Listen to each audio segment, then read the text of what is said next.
तो चलिए कहानी शुरू करते हैं। अगर आप लोग चैनल पर नए हैं तो चैनल को सब्सक्राइब लाजमी करें। इस कहानी की शुरुआत होती है वन नाम की एक लड़की को दिखाते हुए जो सोल शहर के एक बैंक में काम करती थी।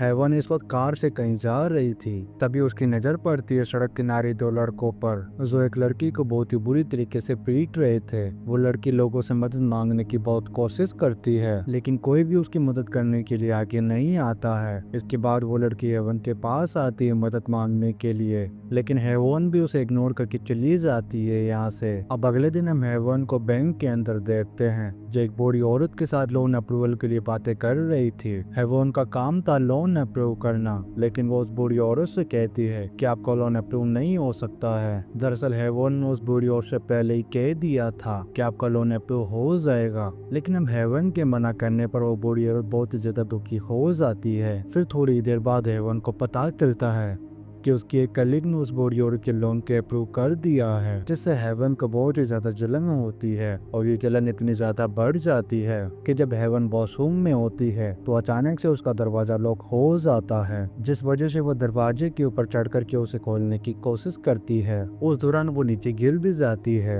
अब दरवाजा लॉक होने से पहले उसने उस वॉशरूम के बाद उस कलीग को देखा था, इसीलिए उसे लगने लगता है कि उसी ने जानबूझकर के दरवाजे को बंद किया होगा। अब इस बात से हेवन को इतना ज्यादा गुस्सा आ जाता है कि वो अपनी कलीग के पास जाकर के सबके सामने उसके मुंह पर एक जोरदार चाटा मार देती है। लेकिन तभी उसकी नजर पड़ती है वहाँ पर साफ सफाई करने वाली पर। उसने भी सेम वैसे स्लीपर्स पहन रखी थी जैसे कि उसके कलीग ने पहन रखे थे, मतलब कि वो दरवाजा उस क्लीनर ने गलती से बंद कर दिया होगा। और उसने इसका जिम्मेदार अपनी कलीग को समझा और उसके मुंह पर एक जोरदार जाकर के तमाचा लगा दिया, क्योंकि उसके मन में अपनी कलीग के लिए गलत भावनाएं पैदा हो गई थी। अब इस बात को लेकर के हेवन का बॉस उस पर बहुत ज्यादा गुस्सा करता है और कुछ दिनों के लिए उसे छुट्टी लेकर के वे कसम पर जाने के लिए कहता है।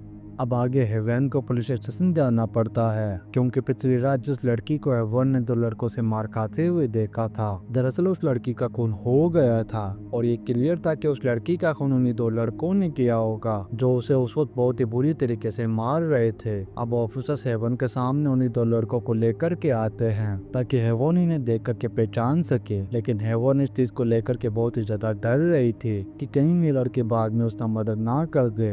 इसीलिए उन ऑफिसर्स के सामने झूठ कह देती कि ये वो लड़के नहीं थे और कहती है कि जब कभी भी मुझे उनका उजाला याद आएगा मैं आकर के तुरंत ही बता दूंगी। अब इन बातों से हमें पता चलता है कि एवन बहुत ही ज्यादा सेल्फिश और कॉम्पिटिटिव माइंडसेट वाली लड़की थी, जिसे सिर्फ खुद से मतलब था, बाकी लोग चाहे बाद में उसे कोई भी फर्क नहीं पड़ता है। खैर अब घर पहुंचने पर वो देखती कि उसे काफी सारे लेटर्स आए हुए थे जिन्हें वो बिना पढ़ी डस्टबिन में फेंक देती है। वो उन सारी चीजों को लेकर के बहुत ही ज्यादा स्ट्रेस में आ जाती है और फैसला कर लेती है ब्रेक लेने का। अब अपने स्ट्रेस को कम करने के लिए वो मोटो आइलैंड पर जाने का फैसला करती है और ये वही आइलैंड था जहाँ एवन ने अपना बचपन बिताया था और उसके ग्रैंडफादर भी यहीं पर रहा करते थे। अब जो बोटमैन हेवन को उस आइलैंड पर लेकर के जा रहा था वो भी वही का रहने वाला था। वो एवन को बताता है कि अब उस आइलैंड पर ज्यादा लोग नहीं रहते हैं, वहाँ पर सिर्फ गिने चुने 8 या 10 लोग ही रहते हैं। अब जाते वक्त हेवन अपने बोक नाम के एक दोस्त के बारे में सोच रही थी जिसके साथ उसने बचपन में काफी ज्यादा वक्त बिताया था। इसके बाद वो शहर चली गई थी।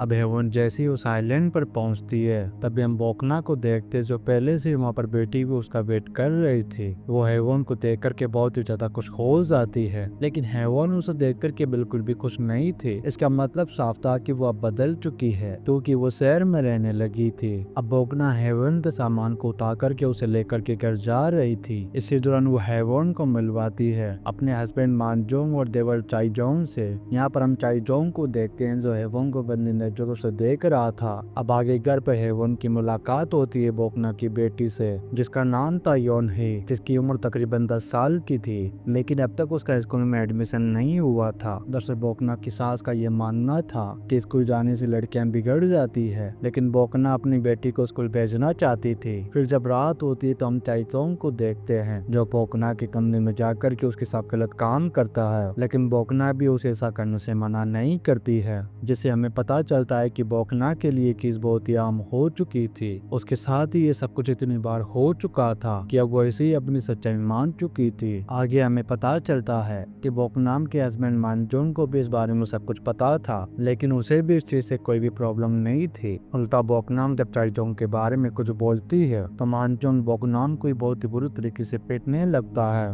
अब इसी दौरान हमें एक और शॉकिंग सीन दिखाया जाता है जहाँ योनी कमरे के बाहर बैठ कर के फल खा रही थी और कमरे के अंदर योनी का बाप उसकी माँ को मार रहा था। मतलब कि मानजोंग बोकनाम की धुलाई कर रहा था, जिसकी आवाज बाहर तक सुनाई दे रही थी, लेकिन योनी को भी इससे कोई भी फर्क नहीं पड़ रहा था। शायद उसके लिए भी ये काम बात हो चुकी थी। इससे हमें पता चलता है कि बोकनाम की जिंदगी किसी नट से कम नहीं थी। वह दिन भर काम करती रहती थी, लेकिन फिर भी घर में कोई भी उसकी इज्जत नहीं करता था। उसे दिन भर टॉर्चर किया जाता था, लेकिन उसके पास इस प्रॉब्लम से निकलने का कोई भी सॉल्यूशन नहीं था।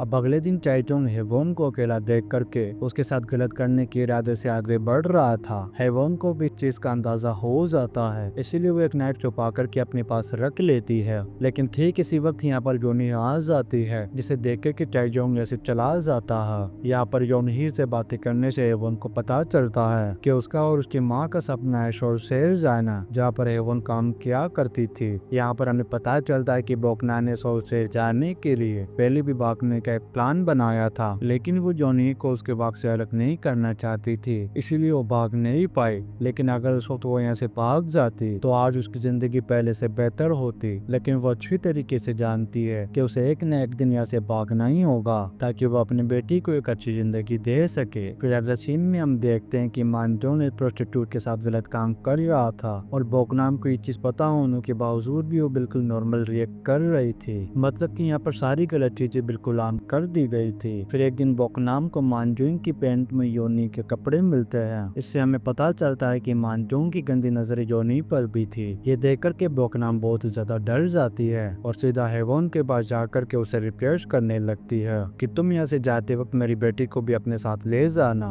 लेकिन हेवोन अपने सेल्फिश नेचर के चलते बोकना के लिए इसके लिए साफ साफ मना कर देती है। अब अगले सीन में हेवोन जब योनी के साथ में बैठी हुई थी, तभी उसे योनी की दादी आ जाती है। वह हेवोन से कहती है कि तुम बोकना की बातों पर ज्यादा ध्यान मत देना, क्योंकि वह हमेशा झूठ बोलती रहती है। इसके बाद वो हेवोन को ये कहते हुए यहाँ से जाने लगती है कि योनी मानजोंग की बेटी है ही नहीं। अब इसका क्या मतलब था? क्या मानजोंग ने योनी को अडॉप्ट किया था, या फिर योनी चाइजोंग की बेटी है, या फिर उसकी दादी ने झूठ बोला था ताकि हेवोन के बीच में ना आए? ये सब कुछ हमें आगे कहानी में पता चलेगा। उधर हम बोकनान को देखते जो फैसला कर लेती है अपनी बेटी को लेकर के यहाँ से भाग जाने का। इसके लिए वो एक फ्रेंड के जरिए एक बोट का अरेंजमेंट कर लेती है, लेकिन बदकिस्मती से ये बोट वाला आदमी वही था जो हेवोन को साइलेंट पर लेकर के आया था, और वो आदमी मानजोंग का ही दोस्त था, मतलब कि बोकनाम के हस्बैंड का फ्रेंड। अब वो जानबूझकर के बोकनाम को यहाँ से ले जाने में लेट करता है। इतने में यहाँ पर मानजोंग आ जाता है। इसके बाद मानजोंग बोकनाम को बहुत ही बुरी तरीके से पीटते हुए यहाँ से ले जाने लगता है। इस बीच बोकनाम सभी से मदद मांग रही होती है, लेकिन कोई भी उसकी मदद करने के लिए आगे नहीं बढ़ता है। उल्टा ये सभी लोग मानजोंग को उसे और ज्यादा पीटने के लिए कह रहे होते हैं। अब यहाँ पर बोकनाम एक बहुत ही बड़ा सच बताते हुए कहती है कि लगभग इस आइलैंड के सभी मर्दों ने उसके साथ में जबरदस्ती गलत काम किया है, और यही वजह थी कि बोकनाम को पता ही नहीं था कि योनी का असली बाप है कौन। और मानजोंग पूरी तरीके से योनी को अपनी बेटी भी नहीं मानता था। अब ये बातें सुनने के बाद मानजोंग और बुरी तरीके से बोकनाम को मारने लगता है। तभी योनी बीच में आकर के अपनी माँ को बचाने की कोशिश करने लगती है, जिस वजह से मानजोंग योनी को धक्का दे देता है और उसका सर सीधा जाकर के टकरा जाता है एक पत्थर से, जिससे तुरंत ही उसकी मौत हो जाती है। अब इस चीज से यहाँ पर सभी लोग बहुत ही ज्यादा हैरान हो जाते हैं, और बोकनाम तो ये देख करके बहुत ही बुरी तरीके से टूट गई थी। जब पुलिस वाले यहाँ पर पूछताछ करने के लिए आते हैं, तब मानजोंग उन्हें ये बताता है कि बोकनाम मेरी बेटी को यहाँ से भगा करके ले जा रही थी, लेकिन मेरी बेटी जाना नहीं चाहती थी, और इसी वजह से इन दोनों के बीच में झड़प हो गई थी। और उसी दौरान लोनी का पैर फिसल गया, फिर उसका सर एक पत्थर से जाकर के टकरा गया, जिसके चलते उसकी मौत हो गई। अब यहाँ पर जितने भी लोग मौजूद थे, वो सभी लोग मानजोंग के सपोर्ट में उसकी बातों पर हाँ कह रहे थे। वहीं बोकना अपनी बेटी की मौत की वजह से बोलने की बिल्कुल भी हालत में नहीं थी। अब इस वजह से ऑफिसर्स को लगता है कि योनी की मौत से कोई हादसा थी, और इसके जिम्मेदार थे सिर्फ बोकनाम। यहाँ पर ऑफिसर्स हेवोन से भी पूछताछ करते हैं क्या मानजोंग सच बोल रहा है, जिस पर हेवोन ये ये कहती कि मुझे नहीं पता। दरअसल मैदो उस वक्त सो रही थी। तो उसके बाद वो ऑफिसर्स बोट में बैठकर किए से चला जाता है क्योंकि इस आइलैंड पर एक भी पुलिस थाना नहीं था और इसी वजह से बोकनाम के साथ ऐसे ऐसे भयानक कांड हो रहे थे और योनीब की मौत का सच हमेशा के लिए यहीं पर दब करके रह जाता है। अब आगे रात को जब एवोन गहरी नींद में सो रही थी तभी हमें पता चलता है कि उस बोट वाले आदमी ने एवोन के खाने में कुछ मिला दिया था जिस वजह से वो गहरी नींद में सो गई है। इस चीज का फायदा उठा करके ये आदमी एवोन के साथ गलत करने की कोशिश करने लगता है, लेकिन तभी यहाँ पर बोकनाम आ जाती है जिस वजह से उसे ना चाहते हुए भी यहाँ से जाना पड़ता है। इससे हमें ये पता चलता है कि इस आइलैंड पर जितने भी मर्द रह रहे थे वो बहुत ही ज्यादा गंदे और हैवान किस्म के थे। यहाँ पर हमें ये भी पता चलता है कि बोकनाम के साथ में बचपन में भी ये सब कुछ हुआ था। जब कुछ लड़के बोकनाम के साथ कुछ गलत कर रहे थे तब हेवन पर दूर खड़ी होकर के ये सब कुछ देख रही थी और उसने उन लड़कों को रोकने की बिल्कुल भी कोशिश नहीं की। इससे ये बात साफ हो जाती है कि हेवन कहीं ना कहीं बचपन से सेल्फिश है। अब अगले दिन हम बोकनाम को देखते हैं जो धूप में खड़ी होकर के अकेली काम कर रही थी। तभी उसके दिमाग में कुछ आता है और वास्टिंग नाइफ को लेकर के अपने सास का काम तमाम कर देती है। इसके बाद वो यहाँ पर बैठी हुई सभी औरतों को भी ऊपर पहुंचा देती है जो कि कुछ देर पहले उसके बारे में गंदी गंदी बातें कर रही थी। मतलब कि बोकनाम का दिमाग अब सटक गया था। उसे सब कुछ समझ में आ जाता है कि जिस वजह से वो इन चीजों को बर्दाश्त कर रही थी, मतलब कि वो अपने बेटे योनी के लिए, वो तो अब इस दुनिया में है ही नहीं, इसीलिए वो अब और बर्दाश्त नहीं कर सकती। इसी के चलते उसने सबका काम तमाम कर दिया। इसके बाद वो अपने हस्बैंड और देवर को भी दूसरी दुनिया का मुसाफिर बना देती है। इसके बाद वो हेवन को भी मारने वाली थी और इसकी वजह ये थी कि जब योनी को मारा गया था तब हेवन उसी वक्त यहाँ पर मौजूद थी और उसने सब कुछ अपनी आंखों से होता हुआ देखा था। फिर भी उसने ऑफिसर्स के सामने झूठ कह दिया। इसी वजह से बोकनाम उस पर बहुत ही ज्यादा गुस्सा थी, लेकिन हेवन किसी तरीके से इस आइलैंड से भागने में कामयाब हो जाती है। इसके बाद हम हेवन को पुलिस कस्टडी में देखते हैं क्योंकि वो शोर शरारते ही बेहोश हो गई थी, जिस वजह से पुलिस ऑफिसर्स उसे पुलिस स्टेशन लेकर के आए थे।